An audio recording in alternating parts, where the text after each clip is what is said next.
कहानी नहीं है, ये एक किस्सा है बस। मेरी ज़िंदगी का एक ज़रूरी किस्सा है। जब भी मैं खाली बैठा होता हूँ तो अक्सर याद आ जाता है। ये उन दिनों की बात है जब मैं स्कूल में पढ़ता था। हमारे 12th के एग्ज़ाम थे। दिमाग में पढ़ाई का बहुत ज़्यादा प्रेशर होता था। एक पेपर और दूसरे पेपर के बीच में सिर्फ एक दिन का ही गैप था।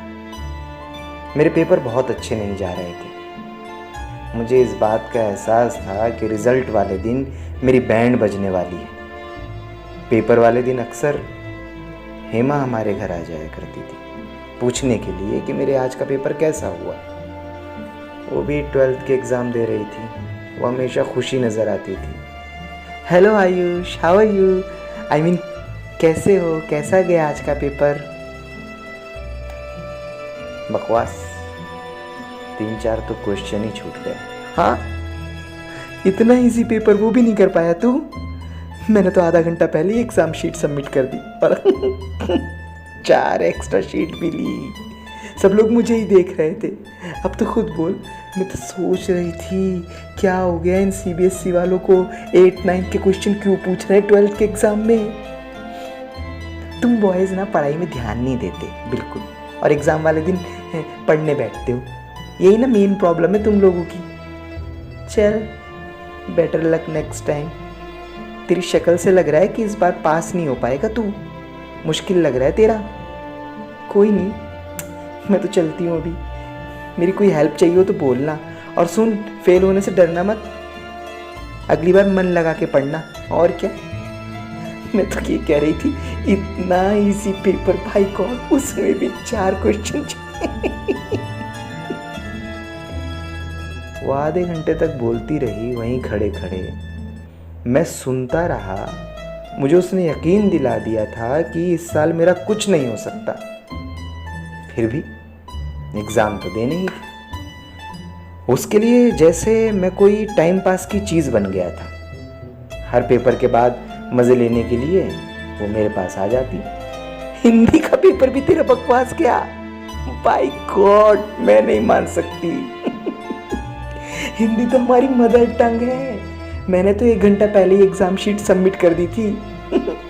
तुझे पता है, मैंने 6 एक्स्ट्रा शीट ली। सब मुझे ही देख रहे थे। और वो जो एग्जामिनेशन हॉल में आए थे ना सर, उन्होंने मुझे पर्सनली बात की। बोले, मुझे लग रहा है जैसे मैं किसी CBSE टॉपर से बात कर रहा हूँ। मैं तो शर्मा गई। बाय गॉड, तू ऐसा करना, नेक्स्ट ईयर मुझसे ना ट्यूशन पढ़ लेना। ओ नहीं यार, नेक्स्ट ईयर मेरा तो इस बार कॉलेज हो जाएगा ना। मैं वहाँ मस्ती करूँगी या फिर तुझे पढ़ाऊँगी। देख, पूरा मत मानना, तेरा दिमाग भी डल है ना, जल्दी से समझ में भी तो नहीं आता तुझे कुछ। वो ताने मारती रहती, मैं सुनता रहता। सारे एग्ज़ाम ऐसे ही निकल गए। रिजल्ट आया, मैं टूटे फूटे नंबरों से पास हो गया था। मुझे हेमा का रिजल्ट भी जानना था। चालू ने अपना रोल नंबर नहीं बताया था। बोली, रिजल्ट आने से पहले रोल नंबर बताने से नज़र हो जाती है। मैं उसके स्कूल ही पहुंच गया। शानी फेल हो गई थी। मैंने सोचा अब आएगा मज़ा। भागा भागा घर पहुंचा तो दंग रह गया। वो मेरी माँ के साथ बैठी हुई लड्डू खा रही थी। आ गया आयुष, ऐसा मुंह क्यों बनाया है तूने? फेल हो गया क्या? अरे कोई बात नहीं, बेटर लक नेक्स्ट टाइम। नहीं, पास हो गया हूँ। नंबर खराब आए होंगे, आई नो। आंटी इसको इतना हेल्प किया ना मैंने एग्ज़ाम के टाइम। आप तो जानती हो मैं डेली आती थी। इसको ना आप बादाम खिलाया करो। बॉय है ना ये, आंटी पढ़ाई पे कॉन्सेंट्रेट नहीं करेगा क्या? तेरी शादी नहीं होगी पागल, अनपढ़ से कोई शादी नहीं करता। खुद फेल हो गई थी, पर क्या कॉन्फिडेंस से हम माँ बेटे को ज्ञान बांट रही थी। मैंने कसम खा ली, शाम को इसके घर में जाकर इसकी पोल खोलूंगा। सबको बता दूंगा इसके घर में कि ये फेल हो गई, ये फेल। मैं उसके घर पहुंचा। तो उसकी माँ उसका कुटापा चढ़ा रही थी। मैं समझ गया कि इसके घर वालों को पता है कि ये फेल हो गई है। दरवाज़ा खुला, मैं साइलेंट मोड पे चुपचाप खड़ा रहा। तभी उसकी माँ बोली, आजा बेटा आयुष।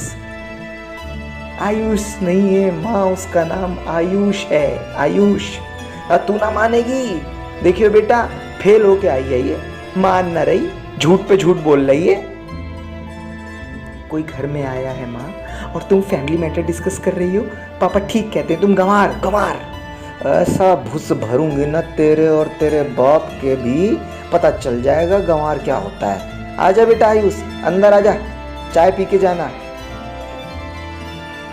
मैं चुपचाप अंदर चला गया। मुझे मजा आ रहा था।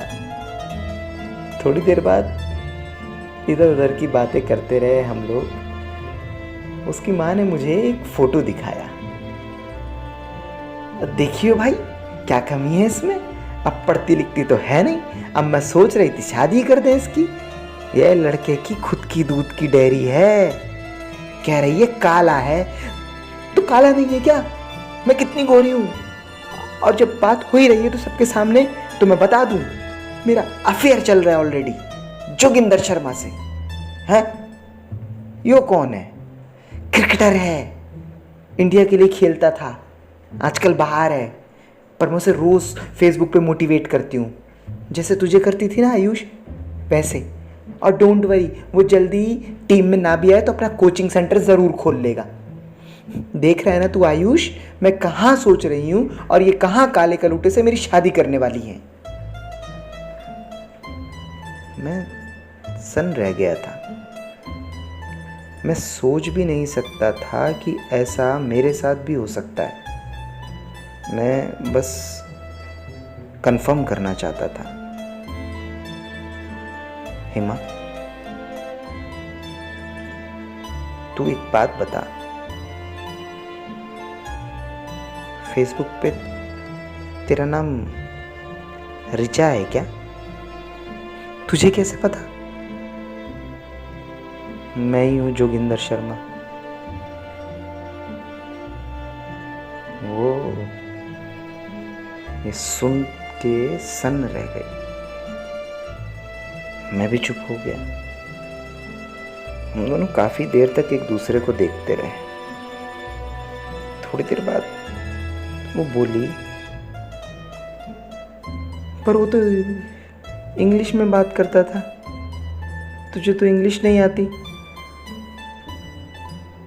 टूटी फूटी लिखता था, तुझे भी तो नहीं आती, इसलिए शायद तुझे पता नहीं चला। हम दोनों एक बार फिर चुप हो गए। हेमा को इतना चुप मैंने पहली बार देखा था। थोड़ी देर बाद वो अपनी माँ की तरफ बढ़ी और उस काले डेयरी वाले लड़के का फोटो अपने हाथ में लिया। कभी फोटो की तरफ, कभी मेरी तरफ, कभी फोटो की तरफ, कभी मेरी तरफ। थोड़ी देर रुकने के बाद वो अपनी माँ से बोली, माँ मुझे लगता है ये डेयरी वाला ही ठीक है। उस दिन 2 सबक बहुत ज़बरदस्त मिले। एक, एग्ज़ाम के दिनों में अपनी पढ़ाई करने वाले स्टूडेंट ज़रूरी नहीं कि ब्रिलियंट ही हों। और दूसरा, फेसबुक के अफेयर को कभी भी सीरियस न लो। हालांकि हेमा मुझे कुछ खास पसंद नहीं थी, पर फिर भी जब उसने वो काले डेयरी वाले को मुझसे बेहतर बताया तो इतनी झंड महसूस हुई मुझे कि मैं बता भी नहीं सकता। चलो एक बार को मैं मान भी लूं कि मैं जोगिंदर शर्मा से भी खराब हूं, पर मैं ये कैसे मान लूं कि मैं उस डेयरी वाले काले से भी ज़्यादा खराब। ये मानना मेरे लिए उस वक्त भी बहुत मुश्किल था और आज भी बहुत मुश्किल है। लेकिन मेरे ना मानने से ये सच बदल तो नहीं जाएगा कि हेमा की नज़र में मैं उस डेयरी वाले से भी बुद्धू था।